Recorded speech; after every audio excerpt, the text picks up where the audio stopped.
A uns poucos quilómetros da Pedra da Visera, atopamos o castro da Man da Moura.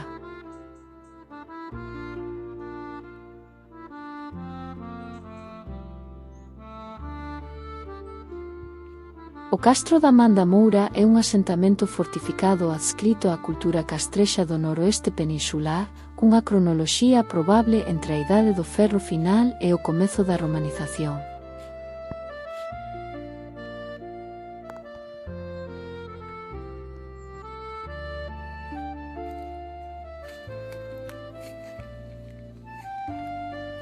A súa localización nun outeiro permite un amplo control visual do territorio, unha característica fundamental na selección dos emprazamentos castrexos.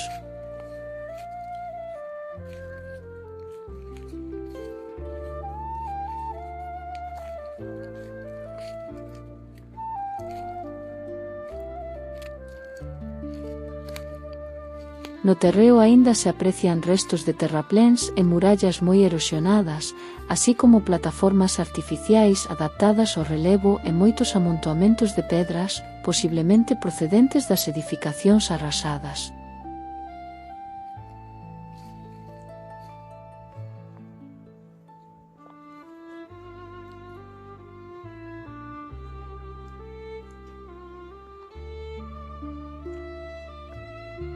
A organización interna do espazo reflicte unha comunidade estruturada, cun coñecemento avanzado da construción e da xestión do medio.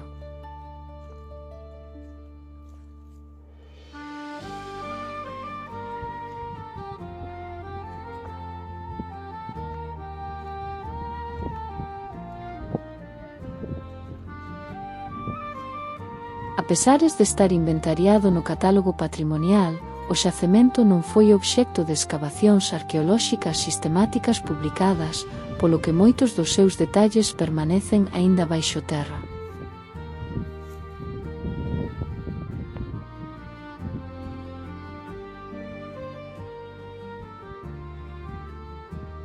Con todo, o seu estado de conservación e o contexto paisaxístico fan del un elemento clave para comprender a ocupación antiga do Val do Ribeiro.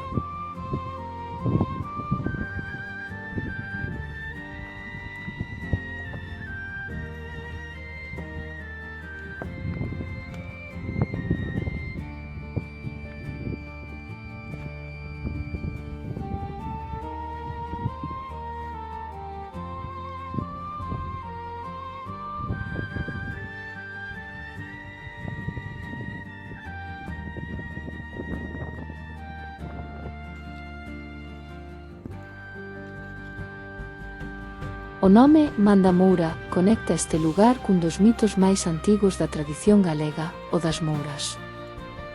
Din que unha moura non é persoa nin espírito, senón algo máis antigo ca memoria. Habita baixo a terra, nas penas fondas, nas covas ocultas e nos castros esquecidos.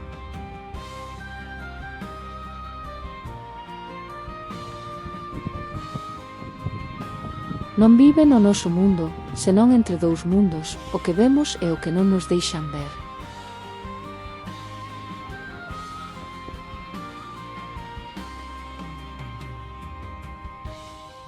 A moura aparece a miúdo coa forma dunha muller de beleza imposible, cabelo longo como ao río, deiteándose cun peite de ouro á beira dunha fonte ou baixo unha pedra enorme.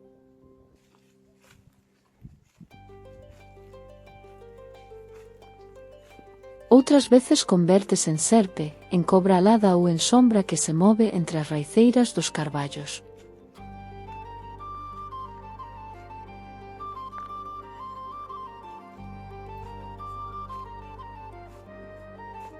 Goberna lugares prohibidos, túneles que non teñen fin, tesouros enterrados, portas que só se abren nas noites especiais, como a de San Xoán.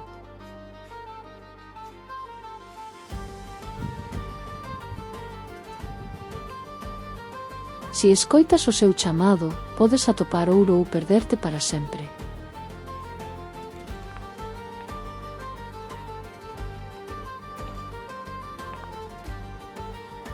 Para o pobo, as mouras non eran monstros, senón gardiás. Gardaban a memoria da terra, os segredos do que hubo antes.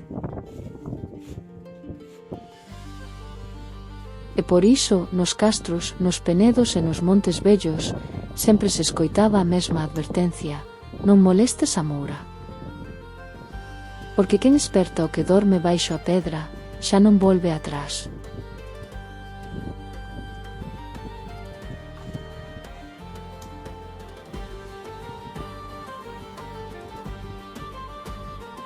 Co paso dos séculos, cando xa non se lembraba quen construíra estas murallas, nin por qué, o pobo inventou explicacións simbólicas.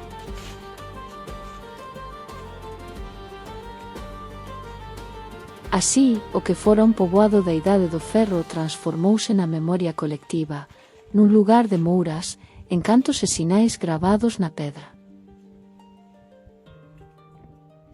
O mito converteuse nunha forma de preservar o respecto por espazos que xa entón eran considerados antigos e especiais.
Como vemos nas imaxes, os lumes do verán nesta zona do Ribeiro tamén afectaron o castro, pero afortunadamente as sobreiras, carballos e érbedos protexeron a meirande parte do xacemento.